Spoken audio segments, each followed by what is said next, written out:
Hi guys, hope you're doing well.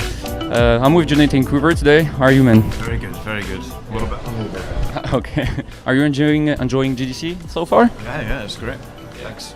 Meeting some old friends? Yeah, that's some of the best parts of it, isn't it? All right, so first question, pretty easy. In California, do you sometimes miss Montreal winter snow? No, not at all. It's one of the main reasons why I went down there, actually. Okay. All right, so Jonathan, you're an animator at Naughty Dog. Prior to that, you were animation director on Assassin's Creed 3. I think, yeah, you went after Ubisoft at Naughty Dog. And yeah, and even prior to that, you were lead on the Mass Effect series, right? Yes, 1 and 2, not 3. Okay, 1 and 2. So you just released a book called Anim, Video Game Animation Explained. Tell me, what is it about? It's about all of video game animation. It tries to take a reader through a complete project from the animator's perspective, and it was just based on notes that I took while I was working on multiple games, in multiple studios, just all the things that an animator should be thinking about at every stage of the project. How many years did you spend writing the book?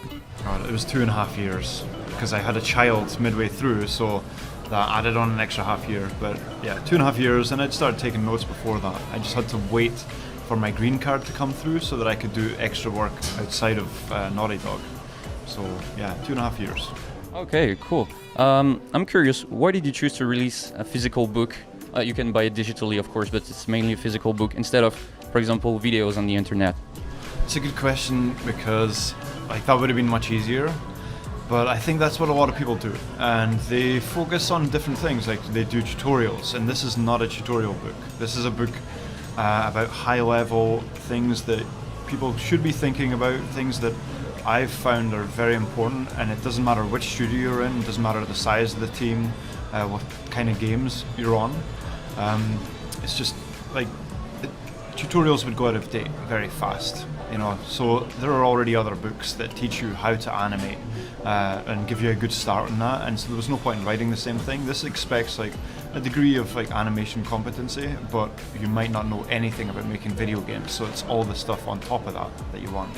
Okay, so the book is useful as much for new beginners into game animation, and as much to people who are already experienced in the industry, right? Yeah, because there's 2 decades worth of information in there, so even if you're super senior, you might not have two decades, you might not have worked on all these different types of games.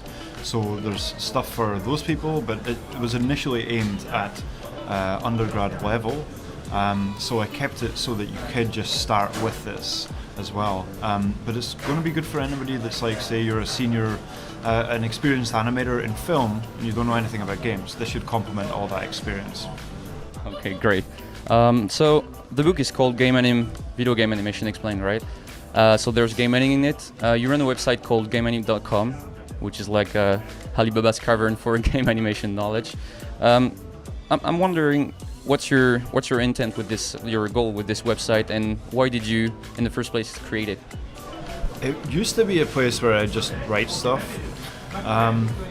but I found that I was constantly finding other people's information, because back when I started that website almost 15 years ago, and there wasn't anything on the internet about video games, and now there's more and more. There's more animators talking at GDC, there's more other people doing tutorials, so now it's become a place to just grab and collect everything that's there and put it in one place. It's mostly for my reference, and I'll often go back to it and oh yeah, I remember somebody did an animation like this, or there was a presentation on how to do a specific thing in games that I'll then forward to somebody else who's working on it. So that's really become the big thing, but it's always helped me just have more visibility, so it's very good to have a website. But yeah, I just loved it as a hobby. I used to love graphic design and made the website initially, but now I don't mess about with that. It's just about the content now. Okay. Oh, that's great. So the website, you collect information, news, GDC talks. You also have some personal papers. I mean, things. Yeah. They're less few and far between. Yeah. I'm curious. How do you see the future of your website, for example, for the game industry? I'm definitely gonna take some of the things that I learned in the book and start doing a bit more tutorial stuff. I've started adding tutorials for absolute beginners. You said yourself that you enjoyed getting a how to just move around Maya. and that's the kind of thing that isn't really done anywhere else. So I'm trying to do things like that so that they can get the book, and if they've never touched a character before, you get a free character you can download. You can download Maya for free off of Autodesk's website and just start animating. And like the incoming tutorials should cover things like exporting to Unreal Engine and then doing some work with the character in there, because the ultimate goal is, I believe, is to get somebody who's never touched video game animation to actually animate a character, get it in game, and be able to control that character. Then I think you've got that complete loop of like that's the most satisfying thing about making video games. So the free rig is a Maya rig. It's called Asri rig. And was it difficult for you, to find the right balance between something simple to use and also something that will be a bit complex and that will represent what's, for example, animating on a AAA game with a character? Yeah, I'd say the character visually represents a character in like a really big game. Maybe not like AAA to Naughty Dog's quality, but it's a very appealing character that I found a very talented artist online and kind of worked with another rigger to kind of put it all together. But I've walked away some of the complex stuff, so it's all on layers, so you shouldn't have to deal with that.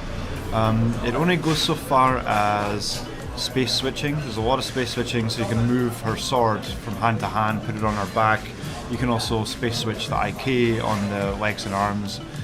But it doesn't go so far as to require scripts. I didn't want it so that somebody had to, instantly learn Maya and then download this, then download scripts and turn on plugins and all that stuff. I wanted to keep it that simple. They could just download it, start animating, and maybe in future we'll add some scripts. By then, people should have learned a bit more about the game. Awesome. This is a really great rig. You should try it. So now branching to a new part of the interview. Assassin's Creed 3 Remastered releases, I believe, next week or this month. How is it for you to remember your work 7 years ago, right? For the release? 7 years ago, so it would have started almost 10 years ago. How is it for you to remember your work back then at Ubisoft? We'll find out. We'll see it when I play it, but it's really exciting. I mean, it makes me feel old that I'm already having games remastered and stuff. But no, I loved playing through it the first time, so I'm looking forward to picking it up again. I'm expecting they haven't added more bugs. Hopefully they've got less bugs, so that would be very nice to play it, with less bugs, and hopefully they haven't compressed the animation as well. I'm really looking forward to seeing it, because when we released, we were on PS3, Xbox 360, and PC, and Wii U.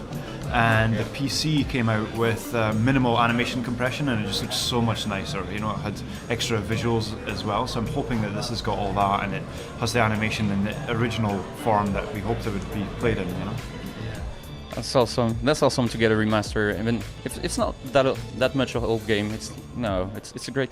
And if I remember correctly, Assassin's Creed 3 was at the time a big leap for game animation. I believe you and the team won an award for that? Yeah. Can you tell me more about this achievement? Well, let's see. I gotta admit, it was a sequel, so I started with Assassin's Creed 2, which was the best animated game of all time, in my opinion, at the time. So it was more a case of not starting from scratch. It was about respecting the original work and then just adding to it without kind of just throwing all bells and whistles. It was about being smart and figuring out where to focus attention. I worked with the original animation director, Alex Drouin, for the first 3 months, and so he taught me a lot of the kind of philosophies and stuff, and it was about learning that and maintaining it. We didn't have any more memory, so a lot of it was replacing animations, changing systems. We did do a pass towards the end where we could play through the game, or have QA play through the game, and find out all the animations that never got triggered, and they were old animations that had been in since Assassin's Creed 1 that people hadn't removed, so we managed to claw back quite a bit of memory from that, and then we were able to uncompress the animations a little bit more. There was a lot of technical things that allowed us to do more, but I think one of the biggest things that we were doing compared to the original is, if there was an animation that you'd see a lot, like a walk cycle or a run cycle or climbing, that was a good opportunity to think, how can we improve that? because that's what the players, you don't polish everything equally. I say that in the book, You've got to find and target the parts that really will change the player's impression of the game. And so I was looking for areas like that to add longer loops. Like we had a lot of 4 steps for the walk and the run, the sprint. We changed just the basic climbing to have multiple. It would play a cycle of I think 8 different handholds, even if you were going straight. That's where we started focusing our efforts, so you wouldn't see that repetition. We brought in physics. That was a big thing that I sat beside the physics programmer throughout the entire production and really put physics on top of the character. They always had cloth, but we added active ragdoll all the time, and some really cool stuff went strafing, and there's just a lot of technology that within the memory constraints we could throw technology on, or just throw a little bit more variety, and it would make the character feel good. And we ended up winning the award, which was I think they'd won it for Assassin's Creed 1. The team had previously won it for Prince of Persia: Sands of Time, and this was us bringing it back again for the 3rd time, just to remind people that was a very strong team. I was very lucky to work with some really talented people.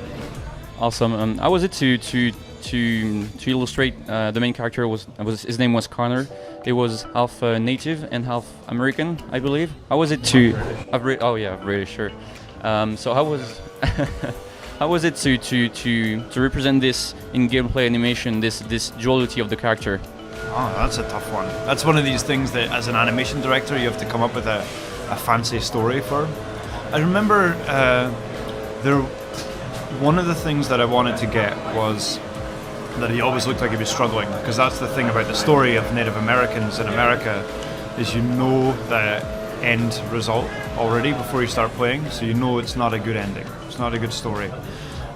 So there was a lot of I'd have multiple cycles that would blend through, and he'd favor a shoulder in one. So this is how it would come through in the animation. It looked like he was struggling through the world because he was often pushing through dense undergrowth and the native the natural environment, which was more akin to native people. So it was coming through there that you'd have a lot of.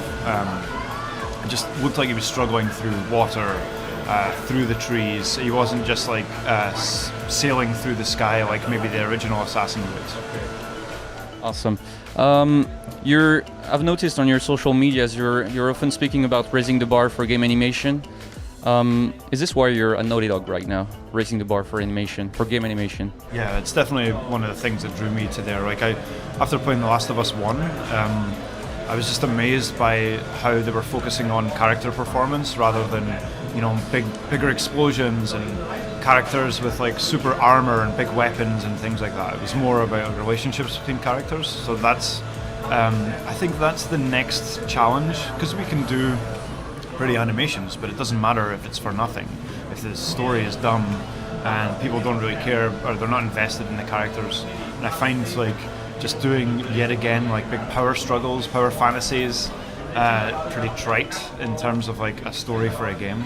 So yeah, going down there, I mean they've consistently been putting out really good stuff, and so to get down there and to help as well was fantastic. I got to work on Uncharted 4, and I got there around the time that they kind of restarted the game. I think it was midway through. They had a complete restart, and so I was able to affect a lot of change there in terms of some of the action sequences. And then we had some really slow moments, which I didn't animate, but it was definitely great to be a part of. They had moments with Nate and his wife playing Crash Bandicoot. I previewed some of the Crash Bandicoot stuff. It was a lot of fun. It was a project that you could tell there was a lot of heart in it. And then we did The Lost Legacy, which is a spin-off, but ended up, a lot of us at the studio think it was technically a better game, even though it wasn't, it wasn't going to be as marketed as much because it initially was DLC. But it was a more concentrated version of that game. And now The Last of Us 2, and we're really pushing it. It's actually hard to look back at Uncharted 4 now because it looks kind of janky by comparison. So we've completely changed a lot of the technology underlying in The Last of Us. So I'm looking forward to showing that. Yeah, I can't wait to see what you guys are going to pull off with The Last of Us Part 2. So what about your future at Naughty Dog, or for how do you see yourself in, I don't know, 5 years, for example? 5-year plan. I just had to rewrite my 5-year plan because I just completed the last 5-year plan when I turned 40 a month ago. So this one is interesting because Naughty Dog is a flat structure, so they don't have like typical career paths where you can go up and be a director and then kind of go up like that. It's more what kind of work do you get to work on. So we've got some interesting stuff. Obviously, I can't talk about it, but coming up. For me, it's more I'm interested in what can I do with the book now. How can I take that and roll it into something else? I mean, my wife's completing her master's in online education, so we're talking a lot about what could we do as a way of supporting the book. A lot of the rights for the contents will return to me in the next couple of years. So then I can take that and maybe turn it into like a primer course for students, that you could access and get a lot of the stuff that's in the book. Maybe focus more on the tutorial stuff again.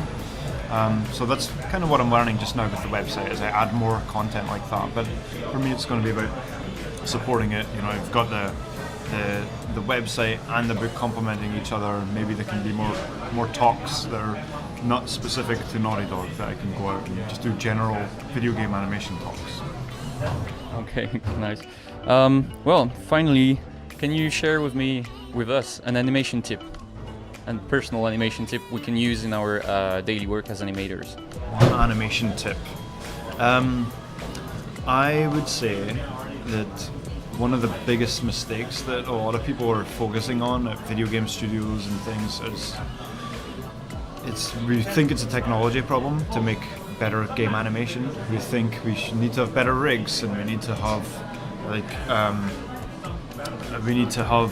motion matching. It's what everyone's talking about right now. It's technology to better blend things together. And I think what's getting lost in the noise is that it's a lot about performance. It's a lot about thinking, why is the character doing this particular animation at this time, even if it's an animation that's going to be seen in lots of different contexts and things. Why does this character move this way? Why, when they climb over something, do they move this way rather than just doing the animation and then polishing it and then moving on to the next one? I'd say that's the single biggest thing that can separate an okay or a good animation into a really great, memorable one, is just thinking about everything a little bit more. Don't jump straight into animating. Get your reference, of course, if you're doing keyframe. If you're doing mocap, and you can influence, you can be at the mocap stage, really speaking with the actors to get them to think about why they're doing something.